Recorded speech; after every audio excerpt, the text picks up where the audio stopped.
Vivimos en un mundo en constante cambio que usted merece entender, porque es imposible interpretar la realidad que vivimos sin conocer cada uno de sus colores.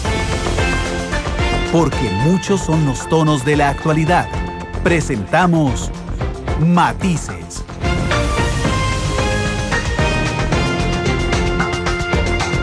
Una producción de Noticias Monumental.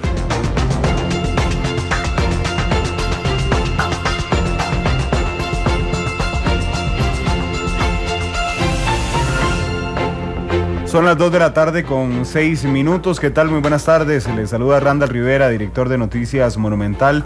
Le doy la bienvenida a un nuevo programa de Matices, este programa que busca un diálogo, un análisis, una tertulia y hacer un debate, depende del programa, profundo sobre la actualidad nacional e internacional para averiguar las tendencias y además los fenómenos de lo que va ocurriendo en las informaciones más importantes y permitirle a usted discutir temas país. Matices vino a llenar un espacio en las tardes en la radio costarricense para analizar temas duros, le decimos nosotros, son temas actuales de mucha complejidad a la hora de hacerles una primera mirada.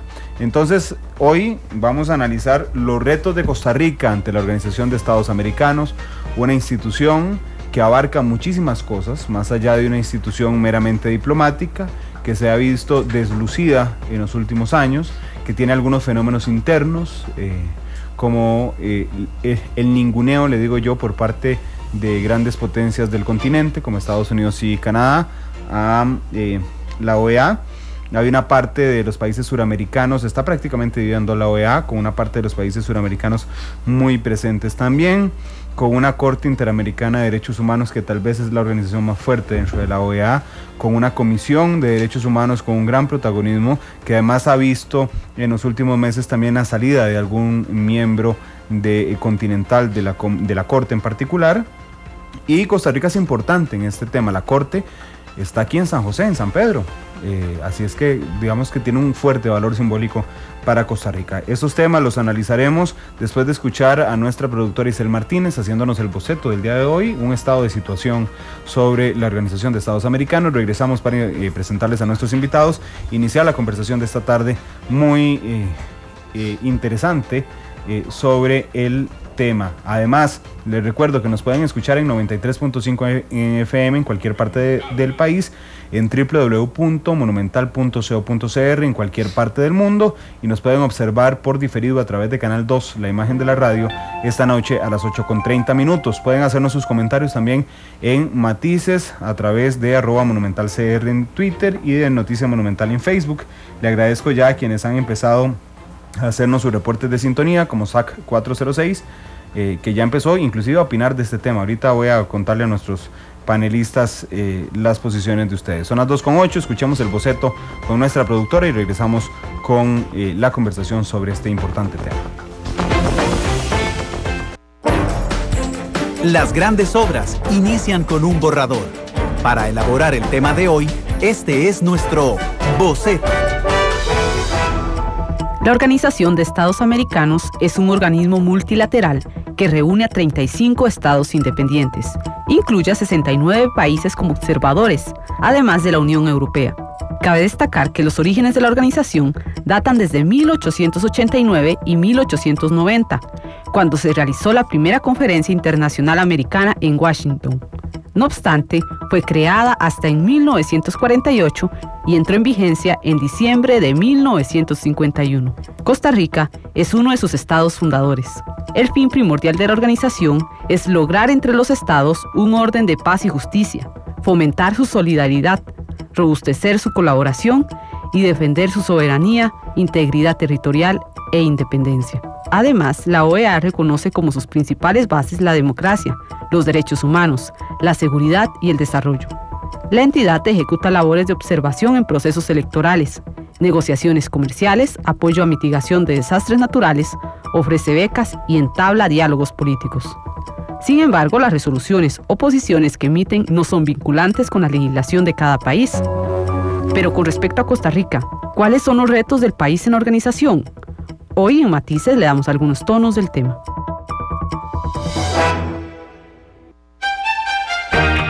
Diferentes colores. Diferentes visiones. Blancos y negros. Son las 2 de la tarde con 10 minutos. Ahí teníamos el estado de situación que hacía nuestra productora Isel Martínez. Voy a presentarles a nuestros invitados. Está con nosotros don Pablo Barahona. Él es el embajador designado de Costa Rica en la Organización de Estados Americanos durante la administración Solís Rivera. Pablo, ¿qué tal? Muy buenas tardes. Muchas gracias, Randall, y a los estimables radioescuchas por invitarnos esta tarde a matizar este tema alrededor de la Organización de Estados Americanos, que tiene probablemente una de las agendas más ricas y más implicantes entre los organismos multilaterales, digamos, que tocan por lo menos a este lado del hemisferio y particularmente a Costa Rica. Así que un placer estar por acá. Gracias de nuevo por invitarme. Gracias, Pablo, porque surge además algunos elementos interesantes que ahora vamos a hablar en una coyuntura, por ejemplo el CELAC, ¿verdad? De alguna forma, no en toda, como contraparte de la Organización de Estados Americanos. Está con nosotros el diplomático, historiador y analista político de Noticias Monumental, don Vladimir de la Cruz. Don Vladimir, ¿qué tal? Buenas tardes. Muy buenas tardes, Randall, y muy complacido de compartir este programa con el embajador Pablo Barahona, que además nos liga, digamos, una vieja trayectoria desde la universidad y aquí en los programas de Monumental, donde hemos compartido también. Y ahora, por lo menos yo en lo particular, muy contento y feliz cuando supimos de su nombramiento, de escogencia que han hecho para que represente a nuestro país en ese organismo tan importante como es la OEA. Bueno, y vamos a, precisamente como Pablo decía, matizar. Y creo que el tema va mucho con el programa porque la OEA tiene muchísimos matices, innumerables matices que analizar. Voy a empezar por lo general. Pablo, ¿cómo vos has sido un crítico muchas veces en tus análisis de la política estadounidense, de la política exterior estadounidense? El Che Guevara decía que la OEA era la Secretaría de Colonias de Estados Unidos, pero eso digamos, hay un contrasentido también, porque en los últimos años Estados Unidos y Canadá han ninguneado de alguna forma la Organización de Estados Americanos. Hay una división interna, que le decía en la introducción, entre los países que conforman el ALBA y el resto en el continente. Para hacer un estado de situación, ¿cuál es la OEA que se encuentra usted como nuevo embajador? Mire, en una coyuntura muy interesante, me decía José Miguel Insulza, con quien me reuní hace unas semanas, el secretario general de la Organización de Estados Americanos, que por lo menos no nos vamos a aburrir estos años, que hay muchos temas y realmente en la Organización de Estados Americanos está en este momento caliente. Y está caliente porque el continente americano se ha ido calentando, y se ha ido calentando porque ciertamente, si bien es cierto, se rompió la bipolaridad, digamos, histórica, ¿verdad? Ciertamente se abrió, digamos, una no bipolaridad, sino una multipolaridad que ciertamente ha venido calentando, pero ya en otra modalidad, en otro tono, en otras velocidades, al continente, y que ha hecho de alguna manera que a lo interno, en este caso la Organización de Estados Americanos como organismo multilateral, pues tengan que, vamos a ver, no sé si será la palabra exacta, pero tengan que emplearse un poco más a fondo las posiciones, y de alguna manera también los países y los representantes de los países han tomado conciencia de que la Organización de Estados Americanos tiene que afrontar los problemas y no solo posponerlos, no solo meterlos en esa zaranda de comisionitis diplomática, ¿verdad? Que a veces ni siquiera para enfriar los temas sirve. Y bueno, por supuesto que eso ha venido depreciando no solo a la Organización de Estados Americanos, sino veo que no es nada muy distinto a lo que está pasando en otros foros a nivel mundial, en cuenta la Organización de Naciones Unidas y también con algunos organismos europeos que ciertamente se enfrentan con el límite, que en el fondo termina siendo un limbo, digamos, insondeable, infranqueable para los estados y para las ciudadanías nacionales, el limbo del derecho internacional público, y es que carece de coercitividad, que es la gran diferencia con el derecho interno, que en el derecho interno siempre hay una amenaza que puede ser impuesta incluso por la fuerza física mediante la policía y la potestad de imperio del Estado. No existe, digamos, una policía internacional, una posibilidad de hacer eso, si respetamos, claro está, y eso no pasa todo el tiempo tampoco en la historia internacional, si respetamos el principio de no intervención o de respeto, digamos, a los autodeterminación de los pueblos, que algunas potencias, digamos, se brincan hoy sí y mañana también, pero que probablemente se lo hubieran brincado muchas más veces y de manera mucho más flagrante y violenta si no hubieran existido esos organismos multilaterales. Entonces, pienso que asistimos, me preguntaba usted cómo topo, digamos, a la organización en este momento. Pienso que es una organización que está retada en este momento, que está invitada a desarrollar, a desplegar un papel mucho más preponderante, mucho más relevante, que pasa por la toma de conciencia a nivel nacional, porque vea usted qué interesante, en realidad el servicio diplomático, digamos, es un resorte de política nacional de Estado, a través de su Cancillería y por supuesto una definición del presidente de la República, que tiene esa representación, digamos, hacia lo externo, y en ese tanto, pues, si los países, y en esto recordarán ustedes el encendido discurso del presidente Pepe Mujica en la OEA hace justamente un año, en donde decía, bueno, mientras la agenda internacional no sea más importante que la agenda nacional, la humanidad está condenada a que no pasen cosas muy buenas, ¿verdad? Y él decía, yo ya no lo veré, pero se empezará a ver una coyuntura y una dinámica, digamos, muy complicada de convivencia o coexistencia civil, por usar una expresión de Baruch Espinosa. ¿Qué quiero decir con esto y qué quiso decir Pepe Mujica? Bueno, que lamentablemente las políticas públicas tradicionalmente se han alimentado de cierto populismo, en el tanto lo que no tiene que ver con votos, con ganar o perder votos, no resulta muy relevante. Y la política internacional ciertamente no ha resultado muy prioritaria históricamente, precisamente porque no incide directamente en votos. Y en ese tanto, mientras yo sí coincido en que mientras la política internacional no sea fundamental para los pueblos, sino que sea visto como algo accesorio, pues probablemente estos organismos van a estar muy subutilizados. Entonces, ¿qué quiero decirle con esto? Yo veo el papel de estos organismos con mucha esperanza, siempre lo he visto, usted lo dice bien, con un sentido crítico, ¿verdad? Con un sentido, pero de invitación, digamos, a hacer más, ¿verdad? A ocuparse realmente de la incidencia de los problemas, a atacar algo que la Organización de Estados Americanos, y ojalá que vaya más allá del discurso honesto, porque además es absolutamente coincidente con el programa y con el compromiso de don Guillermo Solís, que es que organismos como la OEA tienen que enflaquecerse un poco, es decir, son burocracias muy infladas, ¿verdad? Que sale muy cara a los estados, y que al final, cuando uno analiza la incidencia real de esa inversión, digamos, multimillonaria, y uno contrasta eso con cuánto llega realmente al final a la solución del problema, y no se quedó en el medio entre consultores, secretarias, alquileres de edificios, decía don Pepe Mujica en aquel célebre discurso, enriqueciendo a las agencias de viajes y a las hoteleras en las Américas, ¿verdad? Si ese contraste no empieza a ser más eficiente, ¿verdad?, más eficaz en solución de los problemas, pues por supuesto que la organización va a ser cada vez más retada. Y sobre todo pienso yo ahí y en eso sí ha habido avances, pienso yo, ya en los últimos probablemente 6-8 años, y es que el discurso nacional, es decir, el discurso de las representaciones permanentes en la organización, se ha empezado a ser un poquito más consistente e incluso un poco más valiente. Es decir, ciertamente la diplomacia había sido una diplomacia un poco disminuida, para decirlo en términos, digamos, suaves o resumidos, pero bueno, la presión que le han metido los países del sur, digamos, con un discurso que sí es muy comprometido, que sí es muy encendido, ha obligado a los demás, perdón el criollismo, a ponerse las pilas, ¿verdad? Y a tratar de contrarrestar eso, pero con un discurso que los emplea mucho más a fondo, que ya no puede ir en la mera retórica diplomática, en la declaración de buenas intenciones, porque ciertamente le están oponiendo el reto de la sustitución, que es una amenaza de muerte sobre las organizaciones. Es decir, bueno, si la OEA no nos sirve, aquí nosotros tenemos el ACO, tenemos algunos otros, UNASUR, algunas otras organizaciones, digamos, que tienen potencia hemisférica. Al final, si bien es cierto, tienen, por ejemplo, UNASUR, una conformación, digamos, de localía en el sur, ciertamente tienen países observadores también, que podría tender, digamos, eventualmente a regionalizarse.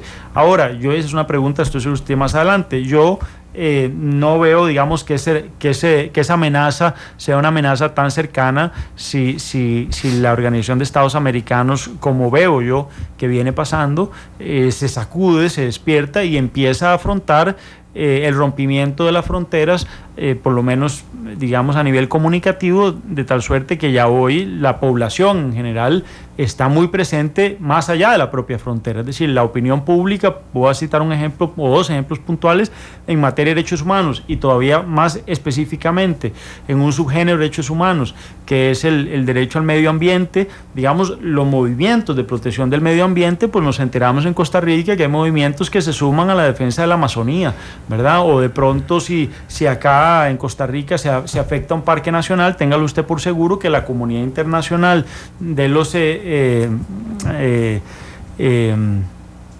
protectores del medio ambiente probablemente van a incidir más allá de la frontera. Entonces, ¿qué quiero decir con esto? Bueno, lo que hemos vivido en la política nacional, de que ha habido una incursión, digamos, de mucho mayor presencia de las ciudadanías a nivel, insisto, nacional, viene pasando también en esos organismos internacionales que han tenido que transparentarse un poco a la fuerza o sin posibilidad de oponerse a ello. Y entonces pienso en un resumen muy rápido, porque obviamente la complejidad de la organización da para más, y bueno, lo vamos a seguir profundizando en el programa. Pienso que ha venido al menos entendiendo el reto y entendiendo que si no es ese el foro, pues vendrán otros foros que pueden incluso sustituirla. Ahora, yo eso lo veo sinceramente bastante lejano. Podemos hablar de eso un poco más después también. Gracias, Pablo. Don Vladimir, ¿qué le parece la OEA que encuentra don Pablo? Y antes, saludando a Carlos Francisco Castro, que dice: de acuerdo con Barahona, la OEA es una fábrica de burocracia inoperante. Michael Umaña, que dice: escuchando al embajador de Costa Rica ante la OEA, Pablo Barahona en Monumental. Adolfo SJCR, que dice: voy a agarretar de matices, pero ya en sintonía del mejor programa de radio del país. Gracias. Adolfo Josué Román Lara dice, bueno, está pidiendo una opinión que ya casi se la pido a Pablo.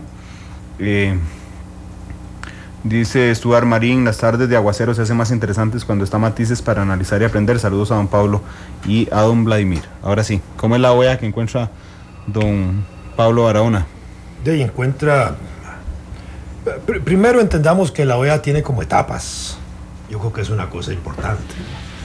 Y la etapa en que el embajador Barahona Kruger va a participar es no solo la última etapa de este proceso, sino es cualitativamente nueva en relación a la OEA, que de alguna manera había emergido después de la situación de la crisis de Cuba, el surgimiento de la Revolución Cubana y la conferencia de San José y la conferencia de Punta del Este, cuando se expulsó a Cuba del seno de la OEA, en donde usted recordó, Randall, la frase esa famosa de que la OEA era un organismo de colonias de los Estados Unidos, porque los países en esa época se sometieron en política exterior continental a las directrices geoestratégicas y geopolíticas de los Estados Unidos, y la OEA servía especialmente a esos intereses.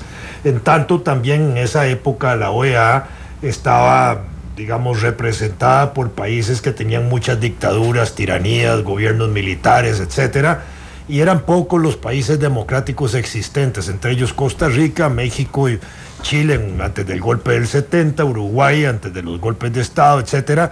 Éramos así 4 o 5 países, el resto eran países digamos, cuyos gobiernos estaban llenos de sangre en sus manos, y la OEA servía a eso, y los Estados Unidos apadrinaba a esos gobiernos dictatoriales, militarotes, etcétera, violación de derechos humanos por todo el continente. Eso era el patio, ese era el trasero de los Estados Unidos, en el buen sentido de la palabra. A los Estados Unidos lo que le interesaba en política exterior era el control de la política exterior de nuestros países, y de alguna manera los ejes de nuestras políticas exteriores estaban matizados en esa dirección por esos parámetros. No les interesaba mucho tanto el cambio interno, que les preocupaba porque ya la revolución cubana de signo socialista había llegado a América y estaba el proceso en Chile en el 70, pero sí les preocupaba mucho el escenario de las relaciones internacionales. Así, cuando por ejemplo Costa Rica en el gobierno de don Pepe Figueres estableció relaciones con los países socialistas, hubo ahí movimientos importantes en ese sentido, pero ese era un escenario. Por supuesto que la insurgencia en América Latina y el desarrollo de los gobiernos militares en extremos ambos crearon una situación diferente y crearon paralelos diferentes en ese escenario continental. hicieron bloques también diferentes que fueron desarrollándose de distintas maneras durante los años 70 y 80 y finalmente a finales de los 80 y principios de los 90 que caen todas las dictaduras de América Latina y empiezan a reconstituirse los gobiernos democráticos, empiezan a resurgir, digamos, planteamientos diferentes en OEA. Y a principios de este siglo, finales del siglo pasado, 1999-2000, cuando se empiezan a producir cambios más estructurales en América del Sur, con el advenimiento de Chávez en Venezuela y con los cambios subsiguientes en Brasil, con Lula, con los socialistas en Chile, con los Kirchner en Argentina, con el nacionalismo que hubo en Perú, etcétera, con esos cambios que se producen, más lo que llega después en Bolivia, en Bolivia Evo Morales, en Paraguay Lugo, estos cambios que se mantienen ahí, digamos, en Sudamérica, empiezan a alterar un poco la correlación de fuerzas a nivel continental. No se habían impedido, digamos, eso que señalaba el embajador Barahona Kruger, de las intervenciones de Estados Unidos en Granada, en República Dominicana, las agresiones a Cuba constantes, etcétera, ¿verdad? Que fueron como pan caliente.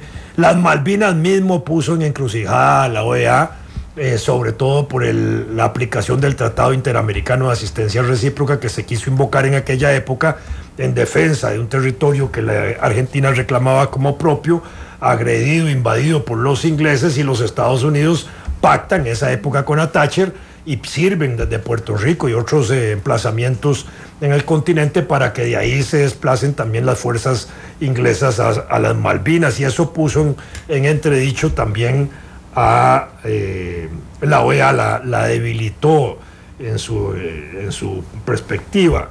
Con el ascenso de Chávez, la OEA empezó a plantear algunas cuestiones importantes como la Carta Democrática, que se puso a prueba justamente en el año 2002, finalizando el gobierno de don Miguel Ángel Rodríguez, cuando a Chávez se le intenta dar un golpe de Estado, y Chávez, que no estaba firmando la Carta Democrática porque no creía en ella, la Carta Democrática sirve para que, por iniciativa aquí del gobierno de Miguel Ángel y de los gobiernos que estaban reunidos aquí en San José, den un espaldarazo al gobierno de Chávez contra el golpe militar.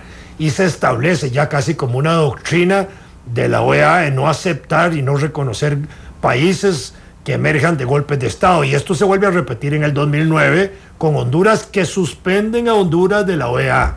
Y esta es una cuestión muy importante porque son escenarios hoy nuevos, totalmente nuevos. Y al mismo tiempo, el proceso de reincorporación de Cuba, en un proceso que ya, digamos, era casi de consecuencias históricas. Todos los países de América Latina habían ido restableciendo relaciones con Cuba, quedábamos solo 2 o 3 países, entre ellos Costa Rica de último, gracias que el gobierno del doctor Arias restableció las relaciones con Cuba en ese sentido y reivindicó eso antes que Estados Unidos la hiciera. Todavía no lo ha hecho, pero daba la sensación de que eso iba a quedar sujeto a que si Estados Unidos reconocía a Cuba, Costa Rica iba en la cola, porque ya era la pegazón total en ese extremo. Ya era vergonzoso, más bien, que solo quedáramos 2 o 3 países en esa situación. Obviamente Cuba en este sentido no tiene interés de regresar a la OEA, ya tiene el asiento ahí, todavía le exigen algunos requisitos de ingreso, pero no tiene interés de regresar.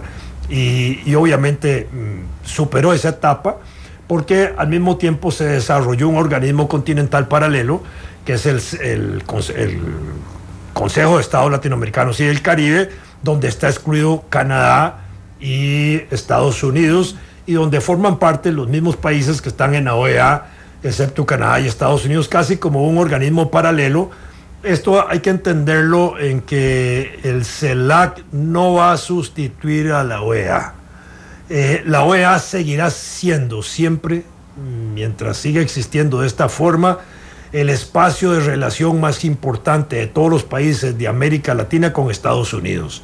Y siendo Estados Unidos el socio estratégico más importante, no solo desde el punto de vista político, económico, cultural, social, en muchos aspectos de casi la mayoría de los países del continente, ese va a ser el espacio real de sobrevivencia. CELAC no, porque ahí no están Estados Unidos. Y CELAC todavía no tiene estructurados su composición, su cuerpo, ¿no? Aunque nosotros tengamos la presidencia pro tempore este año, no significa nada en ese sentido. Sigue siendo como un esfuerzo unitario de países que tal vez ahí sí están pensando en la gran patria latinoamericana y ya del Congreso anfictiónico de Bolívar, aunque la idea del anfictionismo, de la idea de ese Congreso americano, es también de José Cecilio del Valle. Nosotros pensamos mucho en Bolívar y no le quitamos los méritos de haber convocado él eso, pero hay documentos de José Cecilio del Valle, el prócer centroamericano de la independencia, que en ese mismo contexto y anterior a Bolívar ya se había pronunciado sobre eso y escribe cartas al mismo Bolívar sobre la anfictionía, sobre la convocatoria del Congreso, de manera que ahí nosotros tenemos eso. Lo demás evoluciona.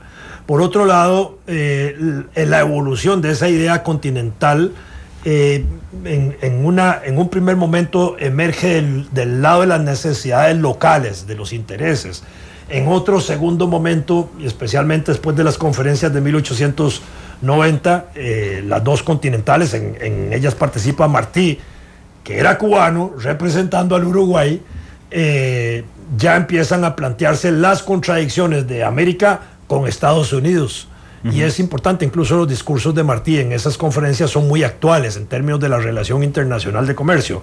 Y después se pierde un poco la iniciativa local de interés de los países latinoamericanos y empieza a privar el interés, ahora sí, geoestratégico, geocomercial, geopolítico de los Estados Unidos de conformar, digamos, la Unión Latinoamericana o la Unión Panamericana o continental, más de acuerdo a sus intereses que de acuerdo a los intereses locales. Igual sucede con los procesos de integración centroamericana.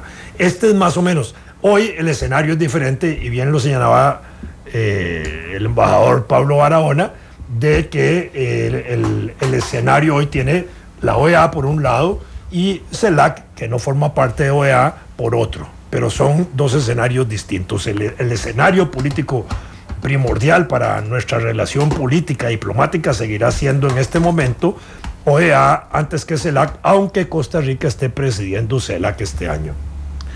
A mí me llama la atención algunos aspectos que podrían parecer accesorios, pero que yo les veo gran importancia. Un mes después de que don Enrique Castillo fuera nombrado canciller de la República, que venía precisamente de embajador de la Organización de Estados Americanos, yo lo entrevisté y me quedó una frase muy grabada. Él me decía que al Costa Rica no tener ejército, digamos que su verdadero ejército en materia de defensa, de convencimiento internacional, era su cuerpo diplomático, pero que su cuerpo diplomático estaba muy abandonado. Entonces me decía, hay cosas básicas como por ejemplo llevar con dignidad el cargo en sedes tan importantes. Yo conozco la embajada de Costa Rica en La Haya, por ejemplo, que es una de las más chiquititas de Holanda, digamos, representadas ante la Corte Internacional de Justicia, en la ONU, en la OEA, en Bruselas, en Ginebra, y entonces él me decía, a veces es imposible comprar siquiera vajilla para darle de comer a los invitados. A veces es muy complicado, creo que se les da, y perdón, se me olvidó el nombre técnico, un dinero para el homenaje a los embajadores nombrados. Cuando los trasladan, sí, al inicio de su cargo, digamos, del ejercicio de su cargo, y que eso les afecta ya en la práctica. Usted fue embajador en Venezuela, Pablo va a su experiencia para la OEA, y aunque esto parezca accesorio, Pablo, ¿qué importancia puede tener esto, de verdad, digamos, en medio, además, de una administración, Solís Rivera, donde don Guillermo ha hablado de cortar gastos superfluos, pero veamos lo que, por ejemplo, en el tema de la ética, del documento de ética del PACA al gobierno, tuvo que variar porque simplemente era inaplicable lo que se pensaba. Permítame antes de darle la palabra a Pablo, adelante, yo fui parte de ese proceso cuando yo era embajador. Sí, sí. Y justamente el canciller Bruno Estaño se preocupó por mejorar, digamos, las condiciones salariales de los embajadores del cuerpo diplomático de Costa Rica, e igualó, digamos, proporcionalmente las condiciones a tablas internacionales con los costos de vida que establece Naciones Unidas. Antes nosotros teníamos una situación más irregular en eso. Ahí se igualó eso bastante y eso mejoró mucho las condiciones. Hoy los salarios de los embajadores son ligeramente mejor que hace y tienen un estándar más internacional, pero es un salario que varía de acuerdo al costo de la vida de cada país, lugar de acuerdo a la tabla que tiene Naciones Unidas. Entonces, por ejemplo, hoy Venezuela tiene, me parece, el salario más alto de los embajadores, más alto que OEA y que tal vez Washington, porque tiene el costo de vida más alto. Sí, sí. Pero son circunstancias. El menaje solo se paga en casos como tal vez el embajador Barahona, que va con todo para allá. En el caso mío, yo no pagué menaje porque yo no me llevé nada de mi casa. No hay necesidad, le pagan a uno nada más el pasaje de vuelo y eso. Hay gastos de salario y un gasto adicional que es para la estancia en cada sede. Mire, ciertamente pues hay un contraste importante que tiene que ver con razones estructurales y con el buen repaso que hacía nuestro amigo historiador Vladimir. Y esas son las diferencias, digamos, amplias que hay entre los estados americanos y sobre todo entre los de rentas medias y bajas con los países, digamos, fuertes económicamente. Entonces, incluso cuando usted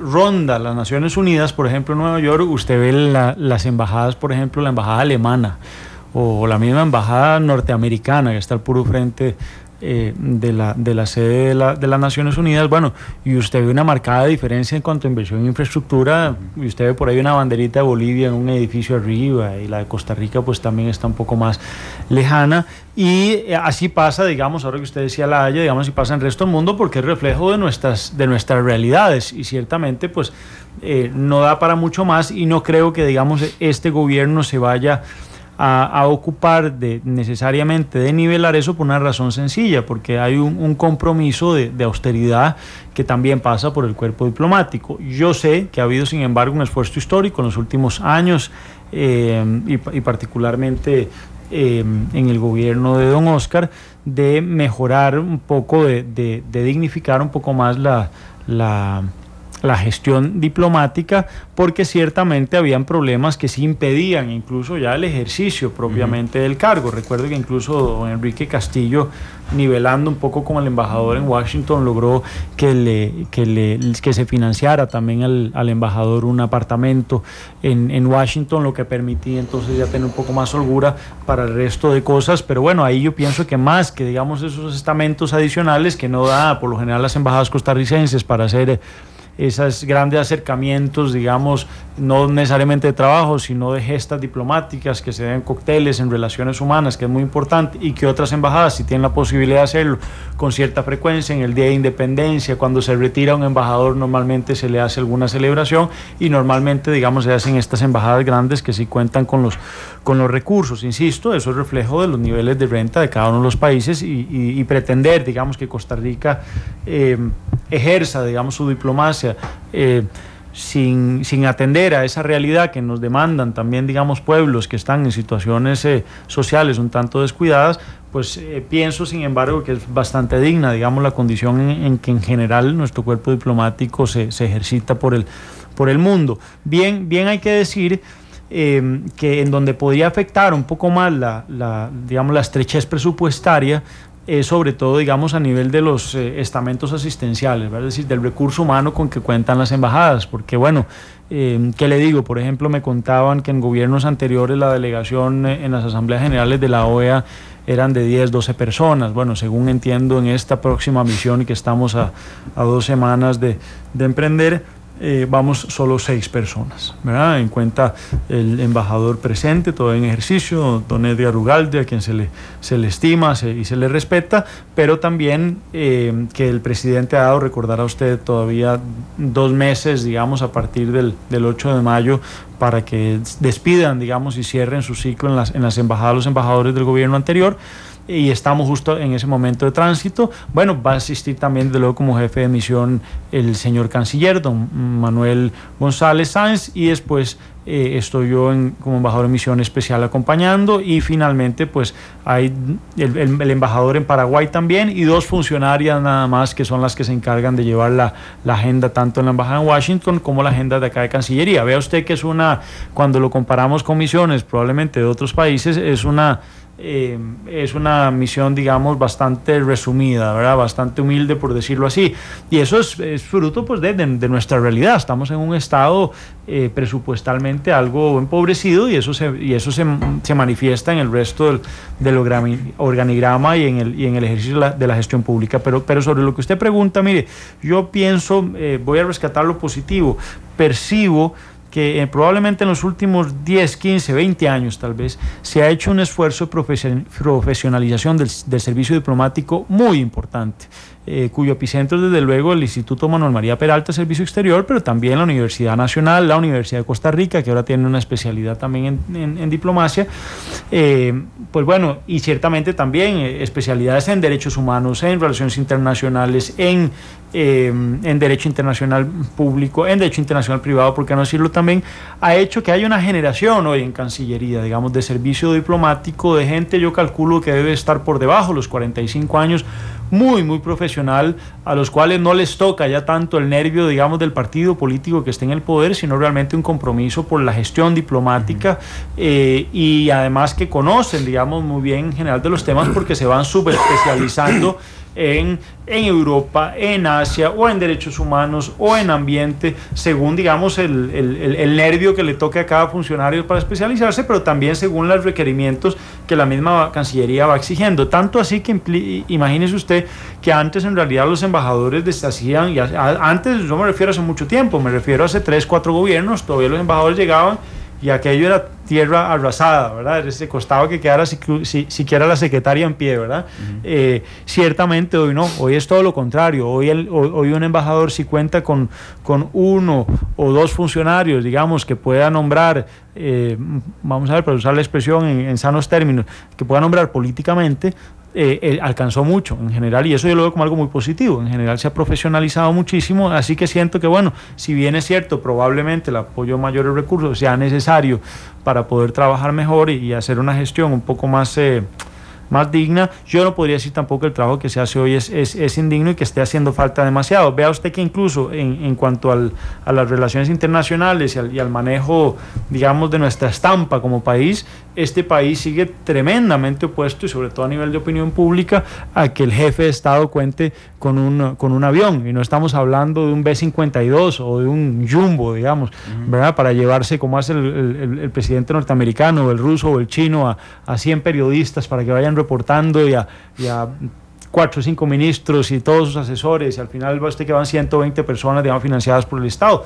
No se trata de eso. Vea usted que incluso ni siquiera al jefe de Estado, digamos, se le da todavía acceso a elementos de trabajo que parecieran esenciales, y que, no lo sé, lo digo, digamos, ahí, no como embajador designado, sino con absoluta candidez e inocencia.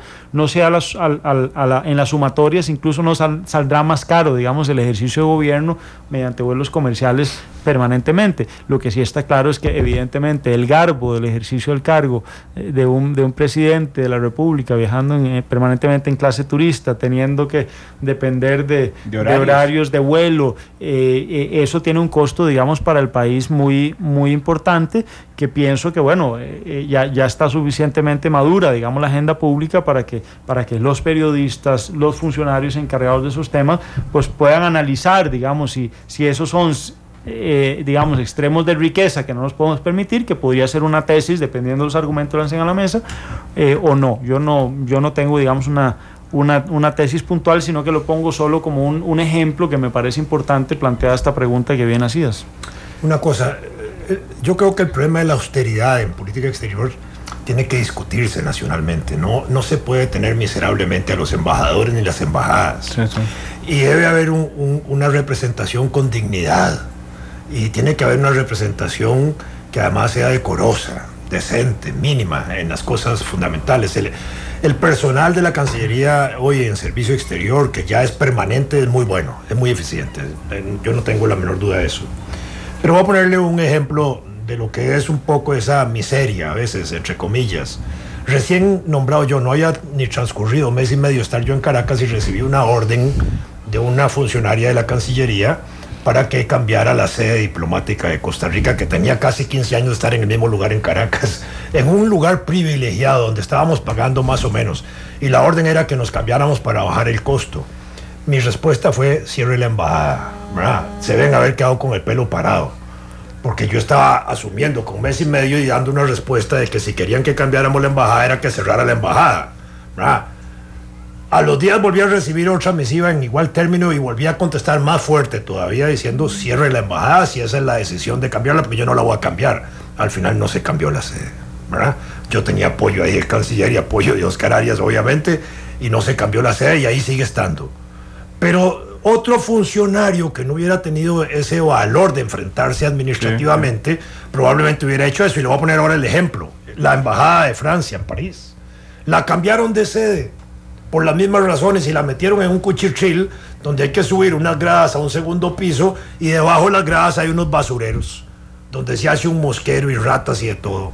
Y esa era una queja no solo de ciudadanos, sino también del propio personal de la embajada. Entonces, ¿por qué disminuir de esa forma por ahorrar unos cuantos pesos que a la larga no se ahorran más? Y más bien hay que hacer una política de inversión en comprar las sedes. Porque cuando uno ha hecho intentos de comprar las sedes, de pronto se encuentra obstáculos. Usted no puede hacer ahorros en la embajada, aunque los pudiera hacer, y está obligado a gastar toda la plata presupuestaria al año. En Venezuela teníamos alguna posibilidad de hacer eso, y no se podía hacer. ¿Por qué? No se podía hacer el ahorro, y entonces no se podía hacer la compra, y entonces así. En Brasil, cuando se creó Brasilia, nos regalaron un lote a Costa Rica, y ahí está el lote todavía. Nunca se construyó una sede diplomática. Y ahora hay un montón de países africanos y otros que quieren el lote costarricense de Brasil, de la Brasilia. ¿Por qué? Porque ha sido inutilizado y de pronto lo vamos a perder. Entonces, ¿por qué no hacer el esfuerzo de construir las cosas? Yo creo que ese es un tema importante. No es tal vez lo más esencial para esta sesión de hoy, pero nada más señalo ese tipo de problemas para que los ciudadanos entiendan que verdaderamente nosotros tenemos oportunidades de hacer cosas y no se pueden hacer. Conste que don Vladimir se acaba de erigir como el embajador del embajador, porque acaba de hacer todo un alegato que yo suscribo y que desde luego me interesa. Yo quiero nada más hacer el rescate de que creo que hay conciencia en eso. Incluso se compró en estos últimos meses la sede en Madrid, se ha hecho también esfuerzo, son 2-3 sedes más que se compraron en estos últimos meses. Yo coincido plenamente en que todo recorte, digamos, y todo símbolo de austeridad, sobre todo en servicio exterior, porque ahí, digamos, el garbo y la disposición es distinto, digamos, al ejercicio burocrático nacional, y eso hay que entenderlo, porque si no, ahí sí es cierto que la forma incide sobre el fondo. Yo estoy de acuerdo en eso, y estoy de acuerdo en que debe pasarse por una discusión que al final, vamos a decirlo bien, es cuestión de decisión política también, y de que, bueno, haya jerarcas que prioricen, digamos, en el tema. Me refiero al presidente de la República, ministros de Hacienda, ministros de Relaciones Exteriores, que, bueno, asuman, digamos, también un poco el costo político implicado en empezar a comprar sedes, siendo que aquí el alegato un poco populista, voy a decirlo, pero con cierto realismo también. Al final del día, siempre la oposición de cómo hacemos esa inversión si aquí hay niños, digamos, que están en escuelas, un gimnasio, en un parque, o no tienen techo, no tienen, o hospitales o clínicas que están sin los más mínimos insumos. Y bueno, cuando se oponen esos argumentos, ahí es donde yo les decía que el problema es que estamos en un país que hay que recordar es un país subdesarrollado, y en ese tanto pues a veces uno entiende que el contraste presupuestal implique socarse la faja. O sea, estamos un poco obligados a un juego de buenos equilibristas, y ni tanto que queme al santo ni tampoco que no le alumbre. Y solo para Pablo, digamos, aquí, y para quienes nos están oyendo. Solo obviamente. Para Pablo dice. Es que sigue siendo mi embajador. No, pero atención. Es tan cruel el escenario internacional para el cuerpo diplomático que hay que guardar ciertas formalidades. Por ejemplo, un carro. Un embajador no puede estar sin carro, porque si no lo ven mal. Sí. Y el carro no se lo paga el gobierno a uno de Costa Rica. Eso tiene que ser a cuenta del embajador. Entonces, el ejemplo mío en Venezuela, muy sencillo. Yo estoy ahí en Caracas, veo que me puedo movilizar en metro o en taxi. Y de pronto no era bien visto que yo llegara a alguna recepción en taxi. Me veían de mal modo, me veían mal, ¿verdad? Al final terminé con un carro, ¿verdad? Y tampoco era bien visto que yo lo manejara. Yo debía tener chofer y ojalá un guardaespaldas. Yo nunca lo pagué, ni el chofer ni el guardaespaldas. Y entonces cuando yo iba a un lugar, el lugar de parqueo quedaba a 100, 150 metros de las recepciones y yo tenía que caminar normalmente. Y eso no era bien visto. ¿Por qué? Porque ahí lo que se estila es que al embajador lo ponen en la puerta donde lo van a dejar, se baja el chofer, le abre la puerta, le hace alguna reverencia además, y en algunos casos hasta los choferes los obligan a usar guantes blancos, ¿verdad? Todo eso me parecía muy ridículo, pero de todas maneras era parte de la formalidad. Entonces, esas son cosas que deben entenderse, y a veces el salario de un embajador no alcanza para tener el carro adecuado. Ni siquiera carro. Es que a veces no alcanza ni siquiera carro. Bueno, por eso. Pero eso es el punto. Es decir, hay gastos que están acumulados aquí a cuenta del propio embajador, porque las embajadas no tienen el carro propio de la embajada, no tienen un chofer pagado por la embajada o por el gobierno de Costa Rica. Ese tipo de cosas no existen. Entonces, esos son gastos adicionales que se van en los gastos que tiene el embajador. Pienso un poco, perdón, nada más para tranquilizar y cerrar este punto, pienso que la gran ventaja, al menos en este gobierno, es que tanto el presidente Solís ha sido diplomático, sí, claro, conoce muy bien de estos temas, ha sido, digamos, Servicio Interior de Cancillería y tiene la sensibilidad de la importancia de ese juego de buen equilibrio entre la necesidad del garbo que implica un puesto de eso, pero también de que Costa Rica tiene que dar mensajes que son propios de este gobierno en relación a austeridad, es decir, que no vamos a llegar a ese extremo, me parece bien el adjetivo ridículo de usar choferes con guantes blancos, porque esa no es la esencia del costarricense. Entendemos que la sea de los ingleses, de los franceses o incluso de un servicio exterior tan enriquecido como el norteamericano, bien por ellos, se les respeta, se les ve con distancia como una excentricidad de nuestra parte, y ellos nos verán a nosotros también como un embajador parqueando, digamos, o viajando en metro, también como una excentricidad, y bueno, será un reflejo, creo, en el fondo sano, digamos, de la nueva lógica de poder, y en eso don Manuel González pues también ha sido diplomático y conoce bien de estos temas como para tener, pienso yo, la sensibilidad suficiente, la inteligencia diplomática, sobre todo para que se tengan los insumos necesarios sin optar por los sobrantes, ¿verdad? Sí, voy a pasar al siguiente tema. Sin embargo, quería hacer un apunte de cierre sobre esto, porque hay momentos en que, aunque pareciera un tema de forma, incide directamente en el fondo. Y les quería, ya para cerrar, poner la experiencia. Yo cubrí el juicio, la audiencia de medidas cautelares en la Corte Internacional de Justicia contra Nicaragua. Cuando sale la audiencia en el Palacio de la Paz, viene el embajador de Nicaragua, Carlos Argüello, que fue el primero, digamos, en topar a la prensa y da su versión y dice: Nicaragua está feliz por las medidas. Entonces yo decía, qué raro, este señor está diciendo algo contradictorio, pero estábamos 3 periodistas de Costa Rica y 22 periodistas internacionales que tal vez no conocían el contexto y no podían tener esa chispa de decir, no, pero este señor está diciendo algo contrario a lo que pasó. Después sale el embajador Urbina, agente de Costa Rica en La Haya, embajador de Costa Rica en La Haya, sale Jorge Urbina, se topa, es que el embajador Argüello está muy feliz, por lo que pasó en la audiencia, entonces don Jorge tuvo que darle la vuelta, ¿verdad? Después surge la preocupación de necesito hacer una conferencia de prensa, y aquí es donde me entero yo, digamos, de la cuestión de donde la forma implica o cae en el fondo. No había campo para hacer una conferencia de prensa en la embajada de Costa Rica en La Haya. Entonces, digamos, ahí es una de las formas, es uno de los temas donde la forma, es decir, no tener un espacio adecuado para sentar a 22 periodistas internacionales a los que había que darle una versión para que dirigieran bien su información y el mundo se diera cuenta de lo que acaba de pasar con Nicaragua, no había un espacio para hacerlo. Pero bueno, pasando al siguiente tema, la Corte Interamericana de Justicia. A mí la Corte me parece fascinante en algunas ocasiones, me parece una de las instituciones más fuertes que tiene, un órgano muy fuerte que tiene la Organización de Estados Americanos. Creo que tiene un simbolismo fuerte que está aquí en San José, pese a que Costa Rica no haya cumplido aún alguna sentencia, pero tiene importancia además internacional. Venezuela, con 19 sentencias pendientes de cumplir, por ejemplo, abandona la Corte el año pasado, ¿verdad? Y entiendo que el embajador Ugalde tiene que tener un juego de equilibrios. Por ejemplo, con este caso del enredo en Venezuela, don Edgar quiso bajarle el tono porque es amigo del embajador de Venezuela, entonces Costa Rica estaba intentando acercarse a Venezuela para lograr ser intermediario en la crisis venezolana. Y entonces en una ocasión yo le pregunté que por qué no como sede de la Corte Interamericana no le reclamaba a Venezuela que se hubiera salido de la Corte. Y me dijo, no, es que hay procesos delicados pendientes en otras cosas. Esa es la realidad que se va a mostrar don Pablo. Claro.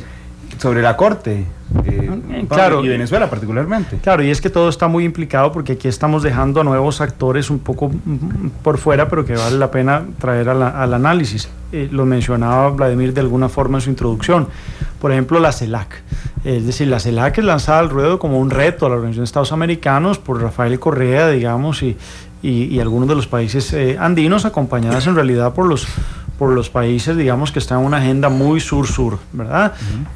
Yo coincido... Y por Costa Rica porque viene del desencanto de lo que pasó con el tema de Nicaragua en la OEA. Bueno, lo que pasa es que yo noto, digamos, ahí que hay un tema más coyuntural que tal vez, digamos, Vladimir pueda desarrollar con un poco más libertad que yo, dado que el Estado de Costa Rica está en este momento, digamos, con la presidencia pro tempore, que implica muchas cosas, incluso positivas para Costa Rica y para la región, pero ciertamente la CELAC, yo coincido plenamente con Vladimir, digamos, es un foro mucho más limitado que la Organización de Estados Americanos. Yo creo que incluso es un error siquiera compararlos, pero es un actor, y digo por qué incluso un error compararlo. Bueno, usted está hablando de órganos, ¿verdad? En cuenta la Corte Interamericana de Derechos Humanos en el caso de la OEA. Bueno, vea usted que la CELAC ni siquiera tiene una Secretaría General. Es decir, al final, ahí sí es cierto que la crítica que se le hace a la OEA en ocasiones, igual que a Naciones Unidas y a la Unión Europea, la mayoría de los organismos regionales y de carácter mundial incluso, insisto, Naciones Unidas, es que las declaraciones a veces se quedan ahí, digamos, una declaración un resumen de buenas intenciones, sí. Bueno, pero ciertamente no, en el fondo hay una Secretaría General, hay una Asamblea Permanente también que se mantiene, digamos, tratando de darle ejecución y cumplimiento y seguimiento a esos acuerdos que establecen no solo, digamos, los representantes, sino también con la venia de los cancilleres que participan normalmente en las Asambleas Generales. Entonces, lo que quiero decir con esto es que CELAC no tiene ni siquiera, digamos, ese organigrama compuesto. Por supuesto que el reto de los países del sur es probablemente dirigirse un poco hacia eso, pero por supuesto que el reconocimiento de Estados Unidos, digamos, a una instancia como esta a nivel americano, porque es la Organización de Estados Americanos, es muy importante y casi digo yo trascendental para que puedas subir, digamos, ese escalón al nivel que ha tenido, además con esa historia tan rica que nos repasaba muy bien don Vladimir, como gran historiador que es, de la historia, digamos, de las distintas etapas de crecimiento que llevan a un estado de maduración. Por eso decía José Miguel Insulza, no nos vamos a aburrir, estamos en un estado de maduración donde hay retos muy interesantes, muy implicantes, pero en donde de alguna manera yo siento la idea que ha soltado un poco esas amarras, digamos, del discurso meramente ideológico, sin que eso quiera decir que no hay en debate temas, digamos, que implican desde luego un trabajo de negociación permanente muy delicado y que implica, por supuesto, pues hacer un trabajo, y creo que esa es la base normalmente de la sana diplomacia, un trabajo de sanos equilibrios, ¿verdad? Es decir, no es la diplomacia nada más para llegar a golpear la mesa, a crear conflictos, sino todo lo contrario, a tratar de tender manos, de tender puentes y ojalá finalmente terminar, digamos, enlazando esas manos tendidas. Pablo, para seguir con la palabra, pero quiero incluir un elemento que nos está dando un tuitero. Dice, puede ser más limitado el papel de la CELAC, efectivamente, pero no tiene la presión de los poderes hegemónicos en América Latina. Pero es que yo pienso que eso es muy relativo, porque todavía seguir diciendo, digamos, que hay ejes hegemónicos, digamos, particularmente, mire usted la posición, digamos, tan cómoda en la que se encuentra el gobierno del presidente Solís, por decirlo así, que además ideológicamente uno no podría decir que sería un gobierno alineado, si uno repasa más o menos no solo el presidente, sino, digamos, sus figuras y su extracción partidaria, sus diputados, no vería yo, digamos, esa posibilidad, pero más allá de eso, mire, yo pienso que por lo menos en las Américas los estados realmente han ido fortaleciendo no solo los estados de derecho, sino con ello fortaleciendo su nivel de independencia, tanto así que los que llamábamos ahora, creo que fuiste vos, Vladimir, que usaste la expresión de patios traseros, Honduras, Nicaragua en algún momento, Cuba antes de la revolución, Guatemala, el mismo México, mire, ya son estados, digamos, fuertes, que incluso hacen reclamaciones diplomáticas fuertes, digamos, a Estados Unidos, por citar el ejemplo, ya que me están hablando de hegemonía, cuando, por ejemplo, se dan espionajes supuestos a jefes de Estado o espionajes cibernéticos o incluso reclamaciones, digamos, a nivel de derechos humanos, o la oposición que ha tenido, a la que se ha sumado Costa Rica, no con poca crudeza, sino con mucha dirección y con buen tino ya en los últimos casi 5 o 6 años en relación al bloqueo, por ejemplo, a Cuba, que es un tema que se resuelve, se discute, se habrá de resolver y se discute en el seno de la Organización de Estados Americanos, y que es un tema que sigue ahí vigente, que es un tema de cíclica discusión, pero que está presente en ese foro, y que nadie está, digamos, con el temor de no plantearle ese tema con el tono que corresponde a Estados Unidos, ¿verdad? Viniendo de... Se ha planteado el problema del bloqueo a Cuba, se ha aprobado por mayoría absoluta en 2 o 3 asambleas últimas, y sigue, porque al final los países hacen lo que les da la gana. Y es que, claro, y es el problema de las relaciones internacionales, insisto, es la falta de coercitividad, digamos, de estos organismos, que al final, pues sí, depende de la autoconstricción estatal y de la posibilidad, digamos, de una conciencia, empoderamiento a acercar a los organismos. Vea que nadie tiene sanción si incumple. Ponía el caso de Venezuela ahora, Randall, pero bueno, también Estados Unidos, digamos, históricamente, y por qué no, vea usted que no es tan fácil, a veces uno nada más dice, bueno, es que son tendencias hegemónicas. Bueno, no, a veces las dinámicas internas de los países son bien complejas a nivel político. El caso de Costa Rica, por qué no decirlo con toda transparencia, en relación a la fertilización in vitro, que no es que Costa Rica no quiera necesariamente, digamos, es que hay una discusión interna que democráticamente habrá de resolverse, y que no pasa necesariamente por la decisión de unos jueces que pienso que han venido entendiendo, porque además la sede está acá, tenemos esa ventaja, eso sí, Randa, y bueno, son testigos día a día, porque leen nuestros periódicos con permanencia, se dan cuenta, digamos, que son dinámicas internas de poder. Así mismo le puede estar pasando a Venezuela con algunos temas, o Estados Unidos, digo, para no buscar necesariamente solo teoría de confabulación. Decías ahora sobre la Corte Interamericana, que no lo quiero dejar pasar.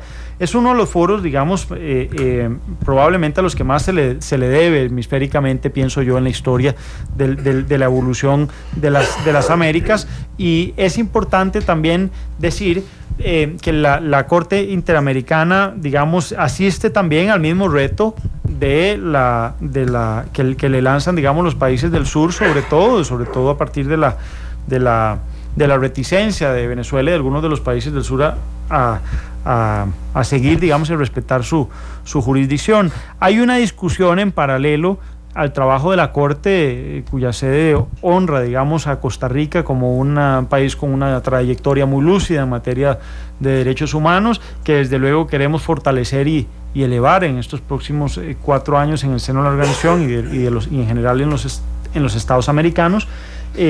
Ciertamente Costa Rica pues es una abanderada y habrá de profundizar, digamos, en ese fortalecimiento con la energía, digamos, de un mandato que nos ha dado el propio presidente de la República en esa dirección. Hay una discusión muy interesante que se está llevando, y justamente una sesión de trabajo en Puerto Príncipe este fin de semana, a principios de la próxima semana, en Haití, sobre el futuro de la Comisión Interamericana de Derechos Humanos, que es, digamos, la antesala de la Corte. La Fiscalía de la Corte. Algo así, y ciertamente, bueno, de hecho le llaman comisión, en realidad no es una comisión, técnicamente hablando, pero lo cierto es que se está discutiendo a partir de un reto, digamos, y de una agenda algo combativa de algunos de los países de Sudamérica en relación a la comisión. Se está discutiendo sobre la permanencia de la sede de la comisión en Washington, o si debería salir de Washington, y entonces ahí, si esa decisión se tomara, el segundo paso es discutir dónde.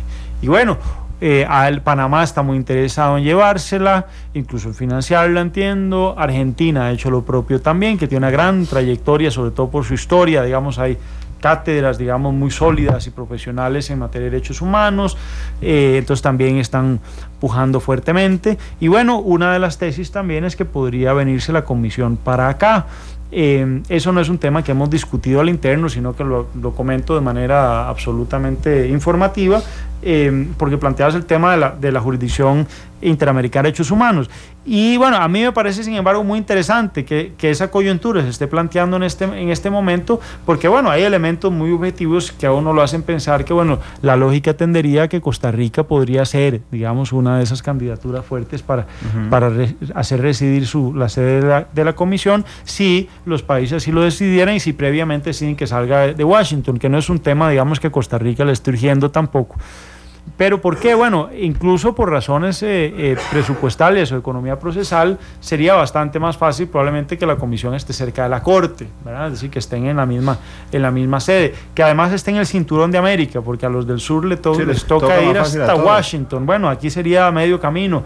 Estamos un poco más cerca de las zonas conflictivas, tanto digamos de Colombia, de Bolivia, de Ecuador, en este caso de Venezuela, por qué no decirlo, de Brasil, y muy cerca también, digamos, de la región centroamericana y de México, que son los países que en materia de derechos humanos más demandan el servicio de la jurisdicción. Entonces, bueno, hay elementos, digamos, objetivos. Por supuesto que para Costa Rica, pues esto sería una gran ilusión, pero digamos, lo comento recién entrando como un tema que me he topado de camino y que me parece muy interesante en el marco de la discusión que se está dando, que sin soslayar que la discusión de fondo y está en un reto que lanza Rafael Correa y Evo Morales, digamos, son los que titularizan ese argumento, pero no se agota con ellos, pero son los que titularizan el argumento de que la Comisión Interamericana debería salir, que en el fondo, algunos dicen, se trata de un minaje, digamos, del sistema interamericano porque no confían en él. Bueno, esas son lecturas, pero que nos llevan al final a lo mismo, a dónde podría estar la Comisión y si Costa Rica podría ser un escenario interesante. Pero es condenable, y te lo pregunto ahora sí en grado de embajador en ejercicio, ¿es condenable el abandono de Venezuela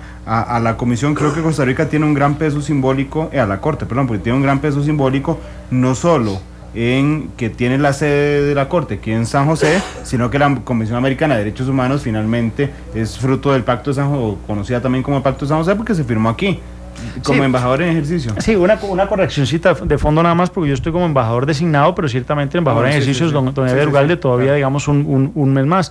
Y él ha tenido, digamos, posiciones muy coincidentes, desde luego, con nuestra lógica en ese sentido, y que habremos, digamos, de subrayar únicamente, y es que, bueno, desde luego Costa Rica lamenta cualquier reto y desobediencia a normas, digamos, positivas de carácter internacional, que lo que hacen, digamos, es fortalecer la agenda de derechos humanos en las Américas, y que bueno, no se vale, y eso ya lo digo yo de mi propio puño como abogado, de alguna manera olvidar aquel principio básico, digamos, para todos los juristas, de la inderogabilidad singular de las normas. Es decir, las normas valen para todos, y no se vale cuando se aplican a uno, pues a uno no le gusta y uno zafa la tabla.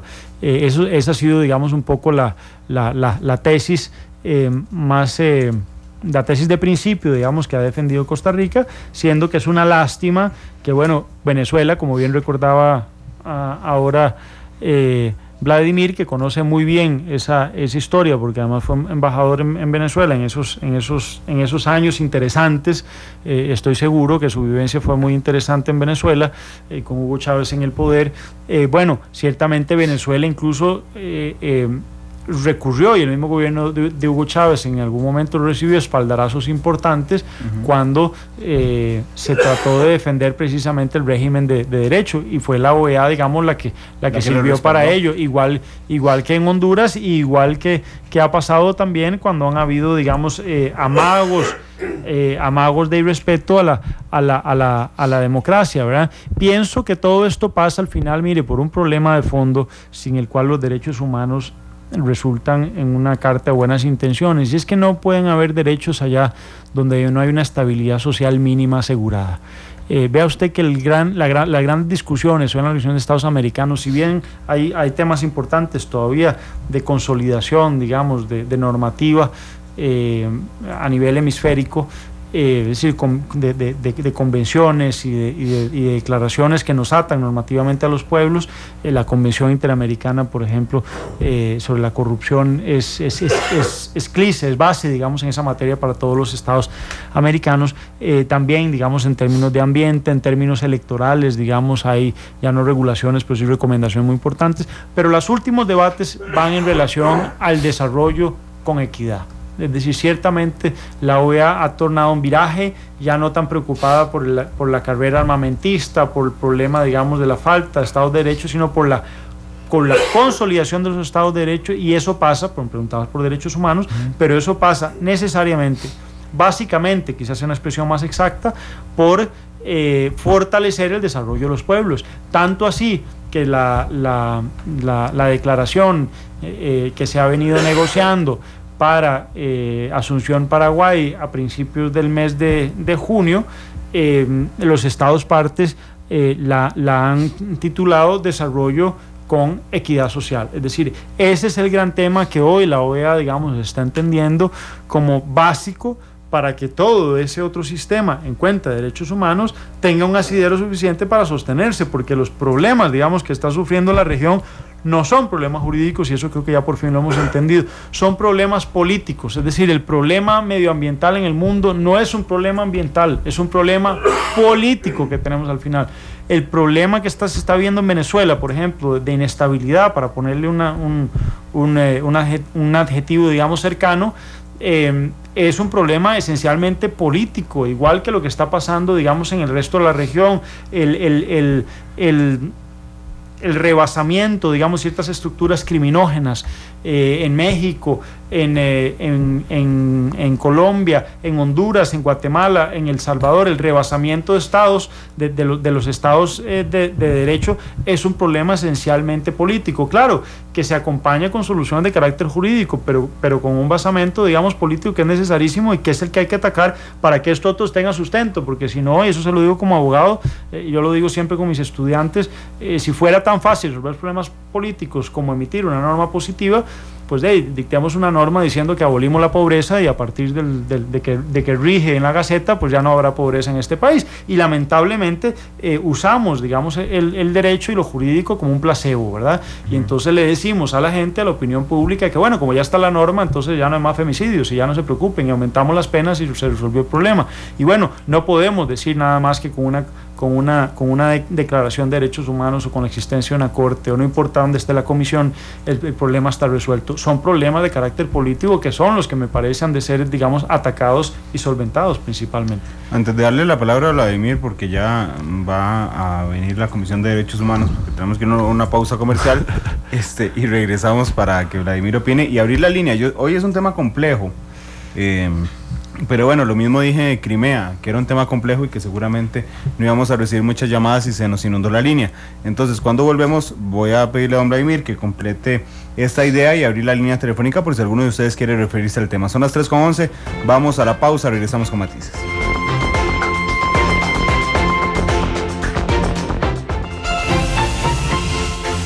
Porque la realidad tiene muchos tonos, matices.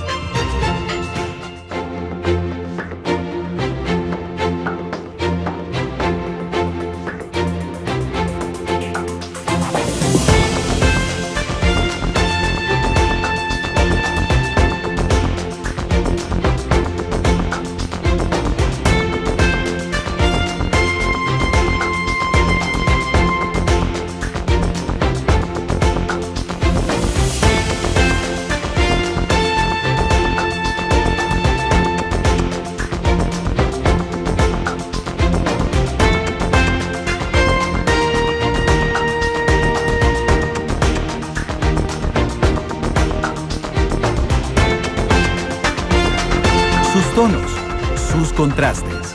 Esto es Matices.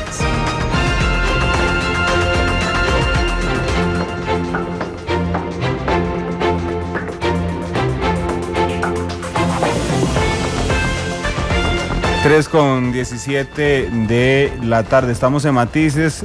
Queda habilitada la línea telefónica, que si ustedes quieren participar hablando de los retos de Costa Rica en la Organización de Estados Americanos, 905-222-0000, 905-222-0000, si quieren participar en este tema. Braulio Misión, no le voy a hacer la pregunta directamente, pero lo agrego en la mesa de conversación. Dice, diplomáticamente lo mejor es seguir guardando silencio en la OEA por lo acontecido en Venezuela. Parte de los elementos, si quieren nombrarlos, don Vladimir. Digamos que la OEA como receptáculo de problemas es puede ser una bolsa de grandes problemas, incluso porque hay problemas limítrofes entre Nicaragua y Costa Rica, que ya tuvimos ahí debates en la OEA y fue muy importante la defensa del canciller Castillo cuando era embajador. Eso lo hizo canciller. Hay problemas Nicaragua-Honduras, Nicaragua-El Salvador, Nicaragua-Colombia. Solo para poner el caso de Nicaragua en conflictos territoriales terrestres o marítimo-terrestres también. Hay conflictos Venezuela-Guyana, hay conflictos Perú-Chile, Chile-Bolivia, Perú-Chile-Bolivia. Para poner, está el conflicto latente de las Malvinas. Sí. Digo eso, está el conflicto de las FARC, que a veces sobresale un poquillo por ahí, que no llega a la OEA todavía, pero que de pronto por las implicaciones regionales que tiene y territoriales múltiples que tiene, puede llegar a OEA. El tráfico de drogas puede convertirse en un tema de OEA, ¿verdad? Son temas, digamos, que pueden convertirse en eso. Por supuesto que aparte de esto está el problema migratorio, que es importante en la frontera a México, está la migración centroamericana a Estados Unidos, los desaparecidos en ese proceso son un tema que no solo es de derechos humanos, sino que en cualquier momento explotan para hacer temas de OEA. Trata de mujeres ambiente, y trata de niños. Ambiente, exploración petrolera, los conflictos límites alrededor de eso. Claro. Y paralelamente a la OEA hay un montón de organismos internacionales de carácter interamericano que no tienen la misma sede, pero que funcionan. Ni el embajador, en este caso Barahona, va a ser el jefe de todas esas misiones. El Instituto Panamericano de Geografía e Historia, el Instituto Indigenista Americano, el Instituto Interamericano del Niño, de la Niña y del Adolescente, la Comisión Interamericana de Telecomunicaciones y un montón de organismos más en los cuales nosotros nos desenvolvemos a nivel continental, solo que el escenario OEA es el escenario político, es el más importante y de alguna manera es también el escenario que nos permite por debajo o abiertamente establecer unas relaciones muy directas con Estados Unidos como gran potencia continental que es en nuestras relaciones, y ese escenario va a seguir funcionando ahí. Entonces yo creo que ese es un elemento. En cuanto a lo de derechos humanos. Don Vladimir, nada más, y ya le doy la palabra en lo de derechos humanos, pero nos está llamando un oyente para no hacerlo esperar mucho en línea, don Alberto Gómez en San Rafael de Heredia. Alberto, gracias por llamar, buenas tardes. Bueno, yo lo que digo es esto. Se comenta que antes éramos el patio trasero de los Estados Unidos y ahora resulta que somos el patio trasero de Venezuela. Aquí el asunto es que nosotros, los que somos de un poco de derecha, de centro derecha, nos hemos descuidado y ahora todos estos organismos de derechos humanos, de grupos de diversidad, de sindicatos y todo han caído en los movimientos izquierdistas, en la cuestión de los ecologistas. Entonces todo lo que huele a gringo o todo lo que huele a comercio,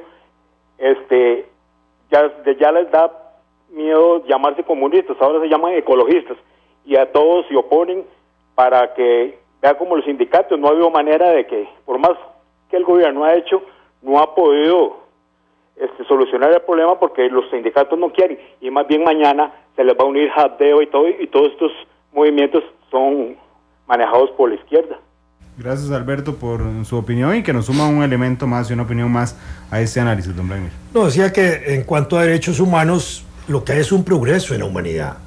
Y yo creo que esta es la parte más significativa, es decir, que hay un proceso en el cual se van tomando decisiones sobre aspectos legislativos de carácter local, nacional y de carácter internacional que tienden a proteger justamente al ser humano, en eso que llamamos derechos y libertades también de los seres humanos, y que los convenios que se han firmado por parte de nuestros países pues son convenios que tienen fuerza de ley para nosotros, debajo de la Constitución y sobre las leyes nacionales.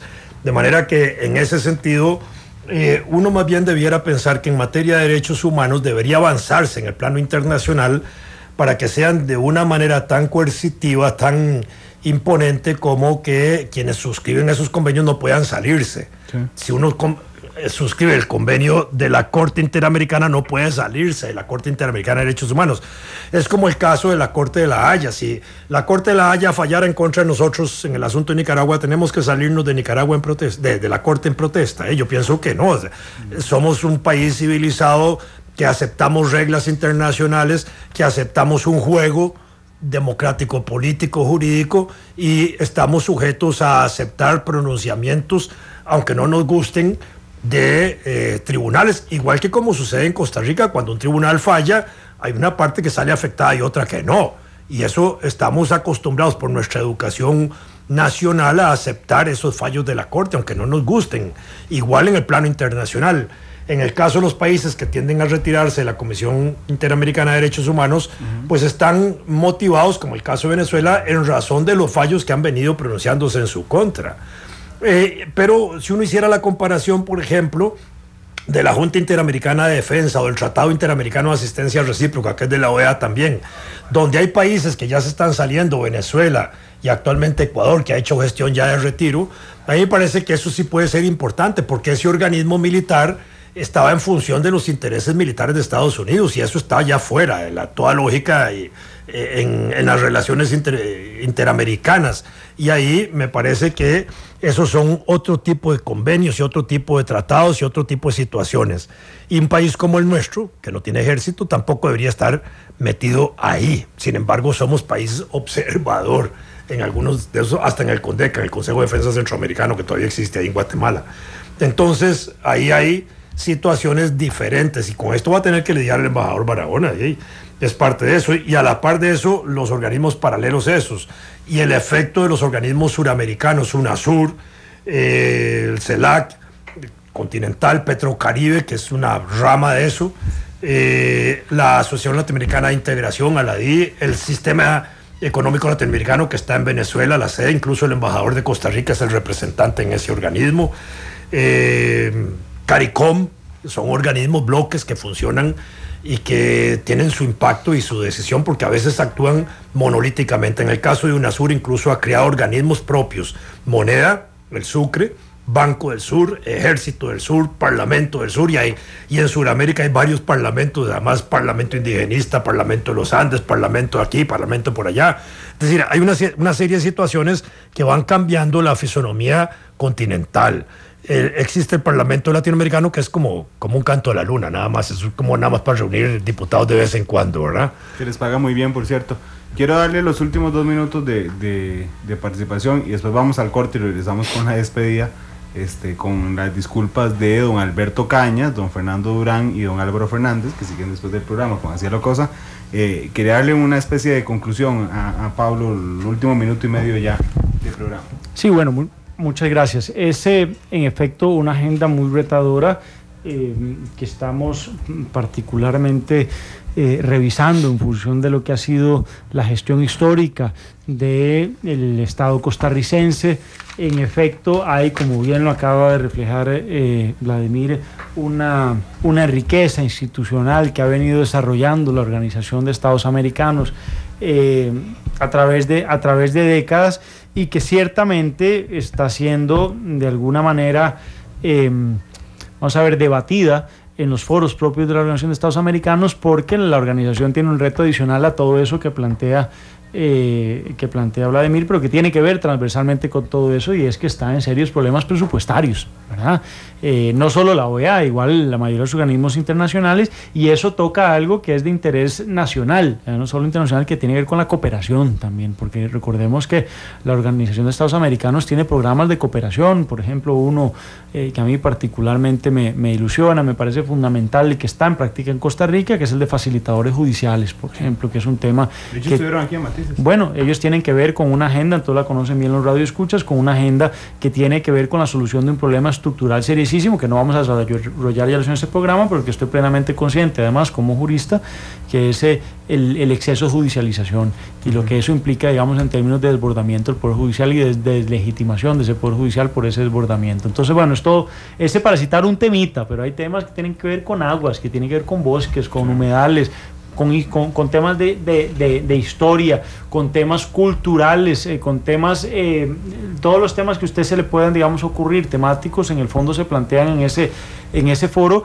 que vemos entonces como una bolsa de trabajo, decía decía bien Vladimir, pero yo la veo como una bolsa de retos que, si bien es cierto, no se vencen en 4 años, sí se puede incidir sobre ellos y sí se puede tener una presencia, digamos, ciertamente enérgica, valiente, oportuna y sobre todo muy consistente con una agenda histórica de Costa Rica que tiene, y esa es nuestra gran riqueza, no es necesariamente el competir con riqueza de recursos a nivel diplomático, porque eso no lo vamos a tener, por lo menos no en varias décadas, pienso yo, pero sí podemos competir con un poder ético que tiene, digamos, Costa Rica, dada su historia, digamos, de estabilidad democrática relativamente sólida, y también de una agenda a nivel de derechos humanos que le permite ciertamente, pues por encima de los discursos, de alguna manera imponer tesis que sí afecten al final la realidad de los pueblos de América, que creo que es el gran reto que tienen este tipo de organizaciones. Pablo, muchas gracias por estar aquí, don Vladimir. Brevísimo, es decir, en la práctica de nuestras relaciones exteriores, de nuestro servicio diplomático, cada embajador en cada país tiene relaciones múltiples con todos los embajadores acreditados en ese país y obviamente con los de América Latina. Pero en el caso de la OEA es como el paraguas continental. Está todo junto. Y en ese sentido yo creo que es muy importante la representación de Costa Rica en OEA, y es muy importante que en este caso, representado por Pablo, ese embajador va a tener una magnífica presentación de nuestro país. Muchas gracias. Por sus cualidades personales e intelectuales, y porque está enterado, digamos, de la materia, y porque conoce además del derecho. Y yo creo que en ese campo el país lleva un embajador de lujo, y esto es importante para nuestros radioyentes, es decir, que confiemos en que la Cancillería, la nueva, ha nombrado un embajador que le va a dar lucidez al puesto en la OEA a Costa Rica, y eso es lo importante. Muchas gracias, don Vladimir, viniendo usted vale doble. Gracias a los dos por estar aquí.